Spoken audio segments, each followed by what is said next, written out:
Very good morning, students. Welcome to the class. Today we will cover DG for your fourth chapter in your geography book, that is agriculture, कृषि. ठीक है. Agriculture जो आपका chapter है fourth chapter, उसकी DG को आज हम आज की क्लास में कवर करेंगे. तो स्टार्ट करते हैं हम फोर्थ चैप्टर की डीजी.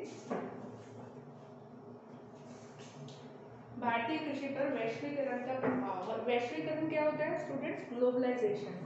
ठीक है. तो भारतीय कृषि पर यानी कि इंडियन एग्रीकल्चर जो है, जो हम ट्रेडिशनल मेथड्स यूज़ करते थे, तो हमारे एग्रीकल्चर पे वैश्वीकरण का, ग्लोबलाइजेशन का क्या प्रभाव पड़ा, क्या इफेक्ट हुआ. सबसे पहले तो आपको ये समझना होगा कि ग्लोबलाइजेशन या वैश्वीकरण होता क्या है. क्या होता है ग्लोबलाइजेशन? Any idea? ओके. देखो ग्लोबलाइजेशन क्या होता है. पहले क्या होता था, पहले के टाइम में लोग एक ही जगह रहते थे, अपने ही रिसोर्सेज को यूज़ करते थे. बहुत पहले के टाइम की बात करें तो क्या होते थे, जंगलों में रहते थे, जंगल में जो मिलता था उनसे उनको यूज़ करके खाते पीते थे, जो भी करते थे. फिर धीरे धीरे हर्डिंग स्टार्ट हुई, हंटिंग स्टार्ट हुई, हंटर गैदरर्स बन गए. ठीक है, हंट करते थे. फिर धीरे धीरे क्या हुआ, शिफ्टिंग एग्रीकल्चर पे गए. एक जगह एग्रीकल्चर करा, कल्टीवेशन किया, उसके बाद शिफ्ट होकर दूसरी जगह चले गए. फिर धीरे धीरे सेटल होने लगे. ठीक है. जब सेटल होने लगे तो एक जगह रहने लगे. एक जगह पे रहते हुए उनको सारी चीज़ें तो नहीं मिल सकती, तो फिर क्या हुआ, सोसाइटी पे लोग एक दूसरे पे डिपेंड करने लगे. जैसे एक फार्मर जो है एक पॉटर पे डिपेंड रहने लगा. ठीक है. अगर उसको मटके चाहिए तो वो अपनी क्रॉप्स के बदले में उससे मटके ले लेता था. मटके वाला अपने मटके दे के उससे जो है वीट या जो भी उसको चाहिए होता था, ग्रेन, वो ले लेता था. ऐसा शुरू हुआ. अब क्या है, जब कंट्रीज बन गई, यानी कि हम मॉडर्न एज की बात करें, जब कंट्रीज बन गई है, क्या कोई ऐसी कंट्री है जो सेल्फ सर्वाइवल हो, अपने आप ही कहे हमें दूसरे कंट्रीज की कोई ज़रूरत नहीं है, हम अपनी कंट्री में जो बनाएंगे हम उतना ही यूज़ करेंगे, हमें किसी कंट्री पर डिपेंड होने की ज़रूरत नहीं है. क्या ऐसा पॉसिबल है? आज के टाइम में ऐसा बिल्कुल भी पॉसिबल नहीं है. हर कंट्री एक दूसरे पे डिपेंडेंट है. ठीक है. आजकल के टाइम में हम कहते हैं ना, बॉर्डर्स वेनिश होते जा रहे हैं, ख़त्म होते जा रहे हैं. ठीक है. आप अब हम रिसेंट एग्जांपल लेते हैं, क्या ये कोविड-19 जो फैला हुआ है आज के टाइम में, जहाँ से स्टार्ट हुआ क्या वहीं रह गया? नहीं रहा ना, वहाँ ट्रैवल करके आ गया, पूरे वर्ल्ड में फैल गया. कोविड-19 कोरोना वायरस फैल गया ना. कैसे फैला? क्यों? क्योंकि लोग इतना ज़्यादा ट्रैवल कर रहे हैं, इतना ज़्यादा कम्यूट करते हैं एक कंट्री से दूसरे कंट्री, उनके थ्रू जो ये वायरस है यहाँ आ गया. अगर कंट्रीज एक दूसरे पे डिपेंड नहीं करती, लोग एक कंट्री से दूसरी कंट्री मूव नहीं कर रहे होते, तो शायद ये कोरोना वायरस भी नहीं आता, एक वहीं रह जाता जहाँ से इसका ओरिजिन हुआ था. लेकिन ऐसा नहीं है. सेम उसी तरीके से हम अपनी ज़रूरतों के लिए अपने ही कंट्री पे डिपेंड नहीं है. हमें ऑयल हमारी कंट्री में नहीं मिलता, ऑयल हम क्या करते हैं, इंपोर्ट करते हैं ना बाहर से, क्योंकि ऑयल हमारी कंट्री में नहीं है, तो कच्चा तेल हम डिपेंड करते हैं दूसरी कंट्रीज़ पे, हमें बाहर से इंपोर्ट करना पड़ता है. सेम उसी तरीके से बाकी कंट्रीज़ जो है इंडिया पे डिपेंड है, एग्रीकल्चरल कंट्री है हमारे इंडिया, तो एग्रीकल्चरल प्रोडक्ट्स पे जो है दूसरी कंट्रीज हम पे रिलाई करती है, हम पे डिपेंडेंट है. तो क्या है, एक ये पूरा नेटवर्क बना हुआ है, कंट्रीज एक दूसरे पे इतनी ज़्यादा डिपेंडेंट है कि कोई भी कंट्री जो आज के टाइम में ये नहीं कह सकती कि we are a closed economy. Closed economy मतलब कि हम दूसरी कंट्री से ना एक्सपोर्ट करेंगे ना ही इम्पोर्ट करेंगे, ऐसा पॉसिबल नहीं है. तो ग्लोबलाइजेशन का मतलब यही है, सपोज करो एक फ़ोन बनता है. ठीक है. एक फ़ोन बनता है, उसके जितने कंपोनेंट्स होते हैं वो एक ही कंट्री में मैन्युफैक्चर नहीं होते. क्लियर? आपके पास कोई भी फ़ोन है, आप उसके ना वो चेक करना कि इसके अलग अलग पार्ट्स कहाँ कहाँ से बन के आए हैं. कोई यूएस से बन के आया होगा, कोई चाइना से बन के आया होगा, ठीक है, कोई और किसी कंट्री से बन के आया होगा, कोई कोरिया से बन के आया होगा. अलग अलग पार्ट्स बन के एक जगह असेंबल होते हैं. ठीक है. फिर फाइनली वो प्रोडक्ट मार्केट में जाता है और वर्ल्ड वाइड कोई भी उसको खरीद लेता है. अब ऑनलाइन परचेजिंग करते हो आप, दूसरी कंट्री से भी सामान खरीद सकते हो ना, आ जाता है ना इम्पोर्ट होके. तो ग्लोबलाइजेशन का मतलब ही यही होता है, वैश्वीकरण की. पूरा विश्व जो है एक दूसरे से व्यापार कर रहा है, ट्रेड कर रहा है, अपनी ज़रूरतों के लिए हम एक दूसरे पे डिपेंडेंट हैं. ठीक है. हम ऐसा नहीं कह सकते कि हम सेल्फ सर्वाइवल, को कितनी भी रिच इकोनॉमी हो, चाहे वो यूएस है चाहे वो चाइना है, वो ये नहीं कह सकती है कि हम अपने आप ही सेल्फ रिलायंट है, हमें किसी और कंट्री की ज़रूरत नहीं है. किसी न किसी फॉर्म में उनको एक दूसरे पे डिपेंडेंसी सभी कंट्रीज़ की है. क्लियर? क्लियर है? ठीक है. तो इसको हम बोलते हैं वैश्वीकरण. तो अब हम समझेंगे कि ग्लोबलाइजेशन का ये जो पूरा वैश्वीकरण हुआ है कि हर देश एक दूसरे से जुड़ गया है, इसका हमारी कृषि पर, हमारे एग्रीकल्चर पे क्या इम्पैक्ट हुआ है. ठीक है. इसको स्टडी करते हैं.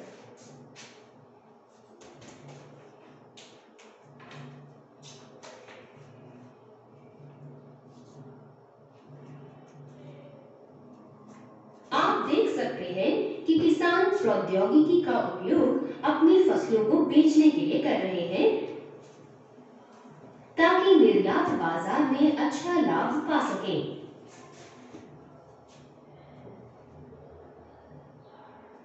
ये सब तब हुआ जब भारत ने मुक्त व्यापार को ग्रहण किया।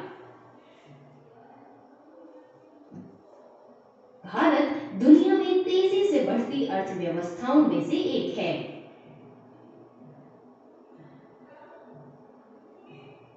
2003 से 2007 तक सकल घरेलू उत्पाद या सकल घरेलू उत्पाद यानी जीडीपी की वार्षिक वृद्धि दर प्रभावशाली थी, लेकिन सकल घरेलू उत्पाद जीडीपी में कृषि का हिस्सा घट रहा था।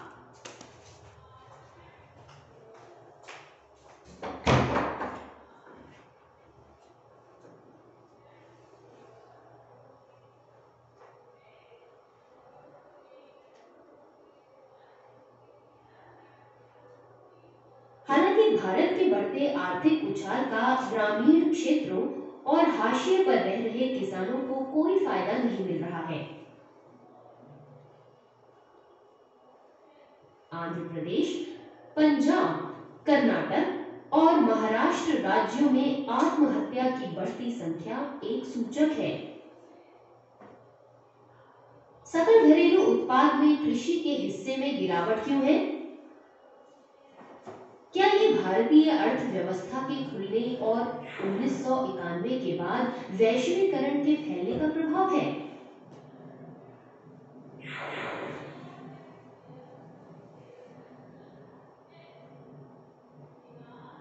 आइए उस परिवर्तन के बारे में जानते हैं जो कृषि को गिरावट की ओर ले जा रहा है। पारंपरिक कृषि में खेती एक सामूहिक निर्णय था।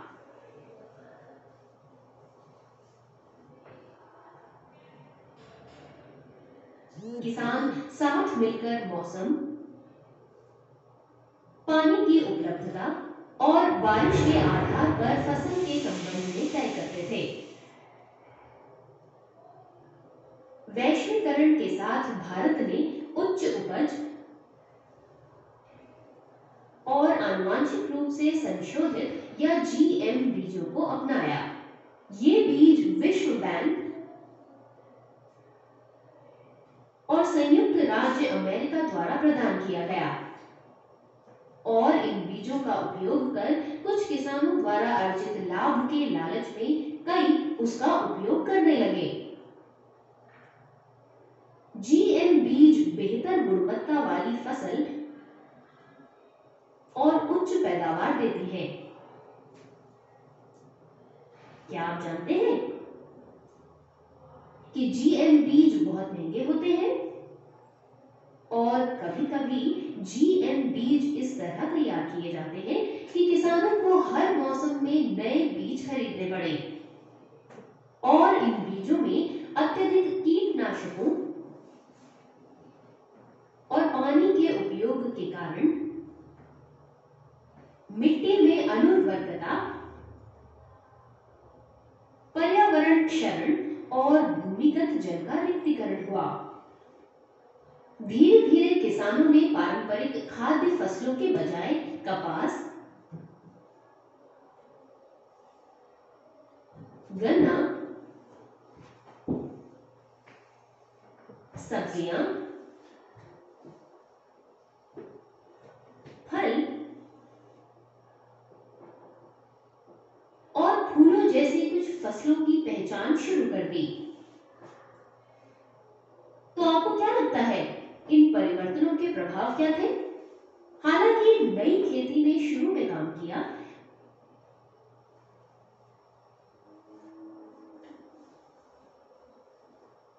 उसका प्रतिकूल प्रभाव बाद में दिखना शुरू हुआ।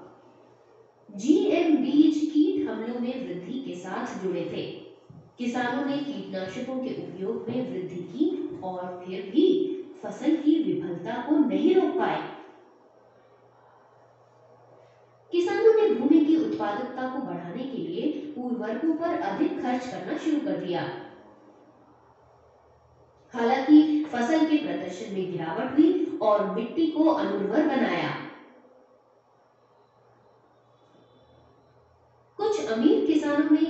तकनीक को अपनाया, जैसे कृषि औजारों, ट्रैक्टरों और महंगे आनुवांशिक रूप से संशोधित बीज अपनी उपज में सुधार के लिए। उन्होंने वैश्विक बाजार की जरूरतों को ध्यान में रखा। अच्छा, यह खाद्य प्रसंस्करण कंपनियों को उच्च कीमत में बेचा। हालांकि छोटे और सीमांत किसानों द्वारा फसल की उपज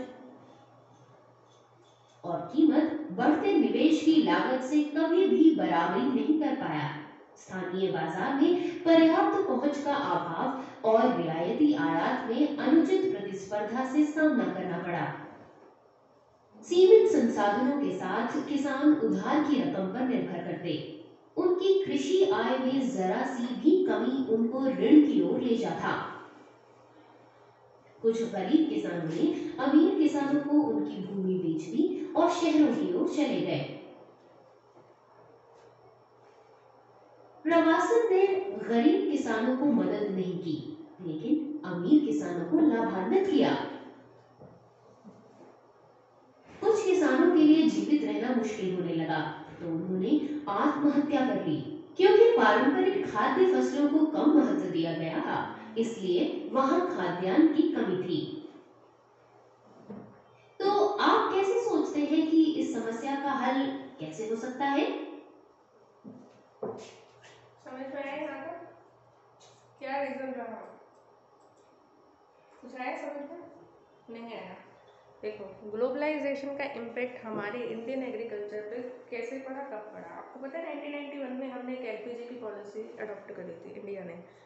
क्या हुआ था एलपीजी की पॉलिसीज? लिबरलाइजेशन, प्राइवेटाइजेशन और ग्लोबलाइजेशन, जिसको हम बोलते हैं एलपीजी पॉलिसी। ठीक है, क्या करा था 1991 में हमने इंडियन इकोनॉमी को, अपनी इकोनॉमी को वर्ल्ड वाइड ओपन कर दिया था। ओपन कैसे ओपन? मतलब कोई भी बाहर की कंपनी आके इंडिया में इन्वेस्ट कर सकती है। ठीक है, प्राइवेटाइजेशन हमने बहुत ज़्यादा करा, बैंक्स प्राइवेट हुए उस टाइम पे। ठीक है, सरकारी जो डिपार्टमेंट्स थे ज़्यादातर उनको प्राइवेट कर दिया हमने। ठीक है, लिबरलाइजेशन मतलब व्यापार करने के जो नियम थे, कानून थे, उनमें लिबरल हुए हम। लिबरल मतलब हमने उनमें ढिलाई दी, उनको हमने ईजी बनाया। ठीक है, कुल मिला के हमने एक ग्लोबलाइज्ड इन्वायरमेंट से कम्पीट करने के लिए एलपीजी की हमने एक प्रोसेस अपनाई, जिसमें हमने बहुत ज़्यादा प्राइवेटाइजेशन किया। हमने बाहर की कंपनी एमएनसीज को अलाउ किया इंडिया में, ताकि वो जो है इंडिया में एस्टेब्लिश हो, अपनी कंपनीज को एस्टेब्लिश करें। और दूसरा हमने क्या करा, जो ग्लोबलाइजेशन की ओर बढ़ने के लिए, कि हमने जो है इंपोर्ट एक्सपोर्ट को बहुत ज़्यादा बढ़ावा दिया। अब उससे एग्रीकल्चर में क्या इम्पैक्ट हुआ? देखो कि पहले तो जो लोग, जो किसान जो अपने या अपने आसपास के लिए ही खाद्यान्न को उगाते थे, यानी कि खाने की चीज़ें उगाते थे, अब उनको लगने लगा कि ठीक है हम एक्सपोर्ट के लिए उगाएंगे। तो एक्सपोर्ट के लिए वो क्या करते थे, जो फैक्ट्रीज में जो चीज़ें बनती हैं उनके लिए जो इंग्रेडिएंट्स चाहिए होता है, एग्रीकल्चर प्रोडक्ट्स आपको पता है ना, बहुत सारे इंडस्ट्रीज का रॉ मटेरियल देते हैं, जैसे कि शुगर केन है, चीनी बनाने के काम आता है। ठीक है, तो लोगों ने क्या करा, व्यापारिक जो फसलें थी उनको उगाना शुरू कर दिया, बजाय कि जो खाद्यान्न थे, यानी कि जो खाने, जो डायरेक्टली हमारे भोजन से रिलेटेड थी, उन फसलों की बजाय जो कमर्शियल गुड्स में उनके इंग्रेडिएंट रॉ मटेरियल बनते हैं उनको उगाना शुरू कर दिया। जैसे गन्ना उगाना ज़्यादा शुरू कर दिया, ताकि वो चीनी मिलों को बेच पाए। ठीक है, यानी कि वो ज़्यादा मुनाफा कमाने के चक्कर में उन्होंने अपने फसलों को ही चेंज करना शुरू कर दिया। दूसरा एक इम्पैक्ट ये था कि आपने देखा वर्ल्ड बैंक और यूएसए ने एक नए किस्म के बीज, जीएम बीज लेके आए। ठीक है, जिससे क्या होता था, इनिशियली बहुत ज़्यादा जो है प्रोडक्शन होता था, तो किसानों ने उनको खरीदा, लेकिन उसका बैड इफेक्ट क्या था जो आगे चल के देखने को मिला? पहले तो ये था कि पानी बहुत ज़्यादा इस्तेमाल होता है, यानी कि जो इरिगेशन फैसिलिटी है वो बहुत सॉलिड होनी चाहिए, बहुत ज़्यादा पानी की खपत होती है, इनमें पानी ज़्यादा लगता है। दूसरा, इनमें कीटों का प्रभाव बहुत ज़्यादा होता है, तो कीट ज़्यादा आएंगे तो क्या यूज़ करना पड़ेगा? कीटनाशक, पेस्टिसाइड यूज़ करना पड़ेगा। जब ज़्यादा पेस्टिसाइड यूज़ होगा तो क्या होगा, धीरे धीरे मिट्टी, जो सॉइल है, क्योंकि सॉइल तो ऑब्जर्व करती है ना, जब आप स्प्रे करते हो तो मिट्टी में तो जाता ही है, तो धीरे धीरे जो सॉइल की फर्टिलिटी है वो खत्म होती जाती है, कम होती जाती है। ठीक है, अब ये बीज महंगे थे, हर कोई अफोर्ड नहीं कर सकता, तो बड़े किसान तो इजीली अफोर्ड कर रहे थे इनको, लेकिन छोटे किसान जो सीमांत, यानी कि मार्जिनल फार्मर्स जो थे, वो इनको अडॉप्ट नहीं कर पा रहे थे। तो वो लोग मजबूर थे कि वो लोग भी चाहते थे कि हम लोग भी ज़्यादा पैसा कमाएं, लेकिन वो चीज़ इनके लिए पॉसिबल नहीं थी क्योंकि इंफ्रास्ट्रक्चर इतना बिल्ड नहीं था, इरिगेशन की फैसिलिटी इतनी नहीं थी क्योंकि इन बीजों को तो पानी भी ज़्यादा चाहिए, ठीक है, दूसरा कॉस्टली भी बहुत ज़्यादा थे। तो क्या हो जाएगा, गरीब किसान और ज़्यादा गरीब होता गया, अमीर किसान अमीर होते गए, ठीक है। तो जो गरीब होते गए या तो वो सुसाइडल टेंडेंसी में चले गए, सुसाइड करने लगे। आप खूब सुनते होंगे न्यूज़पेपर में, न्यूज़ में कि कितने किसान जो है सुसाइड करते हैं। अभी पीछे किसानों का ही प्रोटेस्ट चल रहा था हरियाणा में भी, ठीक है। तो क्या हुआ, छोटे किसानों ने या फिर अपनी ज़मीनें बेचनी शुरू कर दी बड़े किसानों को, या फिर सुसाइड करने लगे। तो कुल मिला के पॉजिटिव नेगेटिव दोनों इम्पैक्ट हमने ग्लोबलाइजेशन के अपने एग्रीकल्चर पर देखे। प्रोडक्शन तो हमारा बढ़ रहा था एग्रीकल्चर का, लेकिन उसकी कॉस्ट क्या थी, कॉस्ट उसकी बहुत हाई पे कर रहे थे। क्लियर?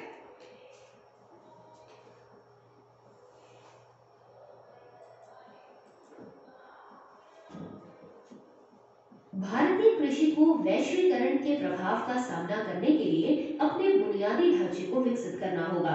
इसके लिए कुछ कदम शामिल हैं। इसके लिए कुछ उपाय करने होंगे। मिट्टी प्रबंधन में किसानों को मदद। एक राष्ट्रीयकृत जल प्रबंधन प्रणाली बनाएं। सुचारू कृषि ऋण प्रणाली विकसित करना। जैविक खेती के लिए किसान को सक्षम बनाना। बीज, भोजन, मिट्टी और पानी के खेत के अधिकारों की रक्षा। किसानों द्वारा किसी भी नवीनतम शोध को बौद्धिक संपदा अधिकारों के तहत पेटेंट कराया जाना चाहिए और उसका लाभ किसानों तक पहुंचना चाहिए। सूचना प्रौद्योगिकी और किसानों को जोड़ें। कृषि अनुसंधान बढ़ाएं। क्या वैश्वीकरण ने, देखो हम क्या इसमें जो है स्टेप्स फॉरवर्ड ले सकते हैं, इनको हम समझते हैं कि क्या क्या उपाय हम कर सकते हैं। मिट्टी प्रबंधन में किसानों को मदद करना। सॉइल मैनेजमेंट में, सॉइल मैनेजमेंट क्या होता है बेसिकली, देखो हम जब बात करते हैं बार बार की, अभी क्या है, देखो इंडस्ट्रियलाइजेशन इतना हो गया कि लोग खेती भी जो है मुनाफा कमाने के लिए ज़्यादा करते हैं, बजाय कि एक अन्नदाता का जो एक रोल किसान का माना जाता था उससे कहीं ज़्यादा होकर वो बिजनेसमैन बन गया है। उसको लगता है कि हर सीजन में ज़्यादा से ज़्यादा वो फसल उगाए। तो मिट्टी जो है उसकी उर्वरकता जो है, उसकी जो फर्टिलिटी है वो कम होती जा रही है। तो सॉइल मैनेजमेंट करना सबसे इम्पॉर्टेंट है कि किस सीजन में आप सॉइल को जो है या तो आप उसको आइडल छोड़ो, ठीक है, या फिर क्रॉप रोटेशन करो, ठीक है। कि होता है ना कि एक सीजन में इस तरीके की फसल आप उगाते हो तो नेक्स्ट सीजन में इस तरह की उगाओ, तो सॉइल की फर्टिलिटी बनी रहती है, ठीक है। तो सॉइल मैनेजमेंट में किसानों को हेल्प करना एक स्टेप हो सकता है। एक राष्ट्रीय जल प्रबंधन प्रणाली बनाना मतलब होता है कि नेशनल लेवल पे हम एक जो है वाटर मैनेजमेंट की एक ऐसा सिस्टम बनाएं इरिगेशन के लिए, जिससे सभी किसानों को, चाहे वो छोटे हैं चाहे बड़े हैं, वो इरिगेशन के लिए इंडिपेंडेंट हो जाए, ठीक है। कोई किसी भी किसान को जो है ये प्रॉब्लम फेस ना करनी पड़े कि उसके खेत तक पानी नहीं आता है, ठीक है। एक मतलब एक नेशनल लेवल पे हमें ऐसा नेटवर्क पानी का यानी कि इरिगेशन का एस्टेब्लिश करना होगा। सुचारू कृषि ऋण व्यवस्था प्रणाली विकसित करना। ऋण व्यवस्था मतलब जो लोन दिए जाते हैं, ठीक है, उसको प्रॉपरली मैनेज करना, ताकि लोगों को कम से कम, किसानों को कम से कम इंटरेस्ट रेट पे ज़्यादा से ज़्यादा लोन मिल सके और वो अपने नीड्स को फुलफिल कर सके। लोन तो कहीं से भी मिल जाता है, लेकिन बात होती है कि इंटरेस्ट रेट कहाँ कम है, ठीक है। लोन तो वो प्राइवेटली भी ले लेगा कहीं से भी, तो सरकार का रोल यही आता है कि कम ब्याज दर पे उनको लोन अवेलेबल कराए, ठीक है। जैविक खेती के लिए किसानों को सक्षम बनाना। जैविक खेती क्या होती है, ऑर्गेनिक। आपने सुना होगा ना आजकल कितना ज़्यादा ऑर्गेनिक खाने की ओर लोग बढ़ रहे हैं कि ऑर्गेनिक फूड खाना चाहिए, ऑर्गेनिक खेती जहाँ पे पेस्टिसाइड्स या केमिकल का इस्तेमाल नहीं होता है। आपने देखा होगा कहीं आप मॉल्स वगैरह में जाते हो तो वहाँ पे अलग से पैकेट रखे होते हैं कि ऑर्गेनिक फूड है, ये ऑर्गेनिक दलिया है, ऑर्गेनिक दालें हैं, पल्सेस हैं, ठीक है। ये ऑर्गेनिक क्या होती हैं, ऐसी चीज़ें जो इस तरीके से उगाई जाती हैं जिनमें किसी भी तरीके का पेस्टिसाइड या केमिकल का इस्तेमाल खाद के रूप में नहीं किया गया है जिस चीज़ को उगाने के लिए। लेकिन आपको पता है कि इंडिया में जितनी भी ये लैंड है जहाँ पे खेती की जाती है, वहाँ पे इतना ज़्यादा पेस्टिसाइड और केमिकल यूज़ हो गया है कि वहाँ से उस केमिकल को निकालने में ही हमें बहुत टाइम लग जाएगा, तब जाके हम जैविक खेती को प्रैक्टिकली जो है अचीव कर सकते हैं। इतना ज़्यादा हम फर्टिलाइजर, केमिकल, पेस्टिसाइड हम यूज़ कर चुके हैं ऑलरेडी अपनी जो सॉइल है, अपनी लैंड में, ठीक है। लेकिन फिर भी एक जो ये होता है कि जैसे हम कहते हैं ना कि गोबर खाद का प्रयोग करो खेतों में बजाय कि जो केमिकल फर्टिलाइजर के, और कीड़ों को मारने के लिए दूसरे कीड़ों का इस्तेमाल करते हैं, सॉइल को फर्टाइल बनाने के लिए कीटों का इस्तेमाल करते हैं। तो वो सारे मेथड अगर हम अपनाते हैं तो हम इस केमिकल का जो दुष्प्रभाव है जो फसलों में आता है और अल्टीमेटली जब हम उसको कंज्यूम करते हैं तो हमारी बॉडी में भी जाता है, तो हम उसको कम कर सकते हैं। बीज, भोजन, मिट्टी और पानी पर किसानों के अधिकारों की सुरक्षा। अधिकारों की सुरक्षा मतलब ऐसा नहीं होना चाहिए कि फोर्टिफाई कर ले, कोई किसी की जमीन पे कब्जा कर ले या किसी की जो लैंड है उस पर कब्जा हो रहा है या उसकी फसलों पे कब्जा, मतलब उनको प्रॉपर ओनरशिप उनकी हमें मेंटेन रखनी होगी। किसानों द्वारा किसी भी नवीन शोध को बौद्धिक संपदा अधिकारों के तहत पेटेंट कराना। आपको पता है एक नई किस्म का एक गेहूं डेवलप करा है जो कि ब्लैक होता है थोड़ा सा, रिसेंटली हरियाणा में भी डेवलप हुआ है ये। तो क्या कह रहे हैं कि अगर कोई भी किसान ऐसा कोई साइंटिफिक डेवलपमेंट करता है, कोई नई चीज़ बनाता है, तो उसको हम जो है इंटेलेक्चुअल प्रॉपर्टी राइट के अंदर उसको पेटेंट करवाएं कि इस किसान ने इसको इन्वेंट किया है, इस पे इसी का राइट है, अगर वो बेचना चाहता है तो बदले में उसको पेटेंट मनी रिसीव होगी। ठीक है, पेटेंट तो पता है ना आप लोगों को क्या होते हैं, पता है पेटेंट? देखो, जब भी कोई आविष्कार होता है, जैसे मान लो अब मैंने आपको बताया कि एक नया जो है गेहूं की वैरायटी उगाई गई है जिसमें किसी भी तरीके का केमिकल या पेस्टिसाइड यूज़ नहीं होता। वो थोड़ा सा ब्लैक होता है, तो ब्लैक होता है तो उसकी रोटी भी ब्लैक बनती है, लेकिन पूरी तरीके से ऑर्गेनिक है। ठीक है, अब क्या है, जिस भी किसान ने इसको बनाया होगा उसने अपना दिमाग लगाया, अपना इंटेलेक्चुअल लगाई हो उसमें, तो क्या है वो जाके इस चीज़ को पेटेंट करा सकता है कि ये गेहूं मैंने इन्वेंट किए हैं। ठीक है, तो इंटेलेक्चुअल प्रॉपर्टी राइट एक्ट के अकॉर्डिंग वो उसको इन गेहूं को पेटेंट करा सकता है। अगर किसी और को उन गेहूं के बीज चाहिए तो उस कंपनी को या उस पर्सन को पे करके ही वो उनको खरीद सकता है, तो उसको हम पेटेंट राइट बोलते हैं। ठीक है, क्लियर? सूचना प्रौद्योगिकी और किसानों को जोड़े। आजकल इंफॉर्मेशन टेक्नोलॉजी के बिना कुछ है पॉसिबल? कुछ भी नहीं है पॉसिबल। अगर होता पॉसिबल तो शायद आप लोग यहाँ पे नहीं बैठे होते, है ना। हम जो है इंटरनेट के माध्यम से पढ़ रहे हैं, इंटरनेट के माध्यम से ही आप लोग चीज़ों को खरीदते हैं, बेचते हैं। मतलब आईटी का जो रेवोल्यूशन है वो बहुत इंपॉर्टेंट रोल प्ले कर रहा है आज सबकी लाइफ में। तो सूचना प्रौद्योगिकी यानी कि इंफॉर्मेशन टेक्नोलॉजी और किसानों को भी इससे जोड़ना बहुत इंपॉर्टेंट है। इसलिए आपने देखा होगा आजकल किसानों के कितने सारे पोर्टल्स खुल गए हैं जहाँ किसान जो है, ऑनलाइन मंडी भी खुली हुई है। आपको पता है हरियाणा में भी है ऑनलाइन मंडी किसानों की, जहाँ वो अपना रेट डाल सकते हैं, अपनी फसल डाल को सेल कर सकते हैं ऑनलाइन। ठीक है, तो इस तरीके के स्टेप्स गवर्नमेंट लेती है जहाँ पे हम अपने किसानों को भी ऑनलाइन जो है आईटी से, इंफॉर्मेशन टेक्नोलॉजी से जोड़ सकते हैं, जहाँ पे अलग अलग देशों के या अलग अलग जो साइंटिस्ट हैं किसानों को सलाह देते हैं, उनको सिखाते हैं कि आप अपने एग्रीकल्चर टेक्निक्स को किस तरीके से इम्प्रूव कर सकते हैं।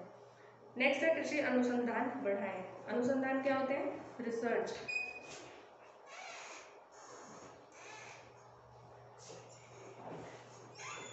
जितने भी हमारे कृषि अनुसंधान होते हैं, कृषि अनुसंधान मतलब जो भी रिसर्च होती है, अगर हम रिसर्च नहीं करेंगे तो हमें पता कैसे चलेगा कि हम आगे लाइफ में क्या करें। एक चीज़ पे स्टक तो नहीं हो सकते ना हम कि हाँ हमने इस चीज़ को अचीव कर लिया, इतना ही बहुत है। हमें लगातार अनुसंधान, रिसर्च करनी पड़ती है और बेटर बनाने के लिए। अभी जैसे हमने देखा पहले किसी ने कि जीएम बीज को ही लेके आया होगा, जेनेटिकली मॉडिफाइड जो सीड्स है, जिसमें खेती बहुत ज़्यादा हो जाती है, पैदावार बहुत ज़्यादा होती है, लेकिन उसके दुष्प्रभाव हैं। तो एक चीज़ मार्केट में आई तो उसको उससे बेटर बनाने के लिए हमें नई चीज़ चाहिए। अब हम कहते हैं हमें ऑर्गेनिक खेती करनी चाहिए जहाँ पे हम केमिकल पेस्टिसाइड्स का उपयोग नहीं करें, तो क्यों ना लोग उसके बारे में मतलब रिसर्च करें, ऐसी टेक्निक्स को विकसित करें जहाँ पे हमें केमिकल्स को यूज़ ही ना करना पड़े, कम से कम पानी लगे, ऐसी खेती हम करें। ठीक है, तो हमें इस तरीके के अनुसंधानों को बढ़ाना चाहिए, यानी कि प्रमोट करना चाहिए जो भी लोग इस तरीके के रिसर्च करते हैं। क्लियर?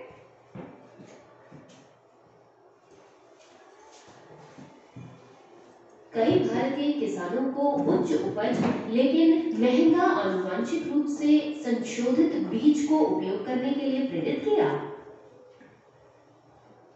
क्या ये उनके लिए सही निर्णय था? आपके जवाब को सही साबित करें। जेनेटिकली मॉडिफाइड जो बीज यूज कर रहे थे, क्या ये इनको इस्तेमाल करने का डिसीजन सही था? शॉर्ट टर्म में तो सही था कि उनसे पैदावार ज़्यादा हो रही थी, लेकिन लॉन्ग टर्म के लिए क्या था, हमें देखने को मिला कि इससे कीटों का प्रभाव ज़्यादा बढ़ रहा था, तो कीटनाशक ज़्यादा यूज़ हो रहे थे। दूसरा देखा कि पानी बहुत ज़्यादा रिक्वायर्ड होता है इन बीजों को उगाने के लिए। पानी ज़्यादा लगेगा मतलब इरीगेशन हमें ज़्यादा चाहिए, और पानी तो देखो किसी भी चीज़ में ज़्यादा लगेगा तो आगे चल के वो वेस्टेज ही कहलाता है। है ना। तो हमें क्या है, शॉर्ट टर्म में तो हम देख सकते हैं कि जो जेनेटिकली मॉडिफाइड थे, जीएम बीज थे, उनको उगा के हमने मुनाफा कमाया, लेकिन लॉन्ग टर्म में हम क्या सफ़र कर रहे हैं, उसके दुष्प्रभावों को हम झेल रहे हैं। ठीक है,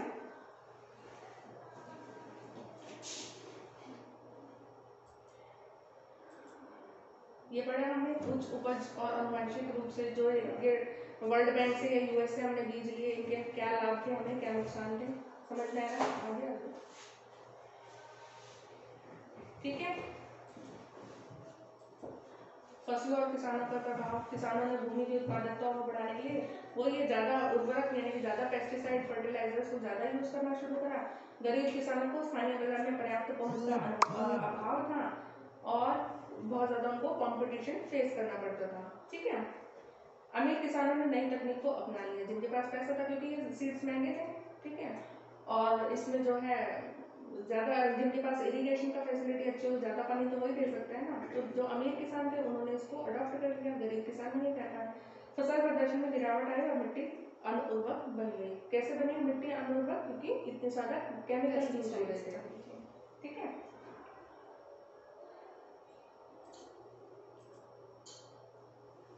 क्या क्या कर सकते हैं हम, ये सारे पॉइंट्स हम अभी डिस्कस कर चुके हैं। ठीक है,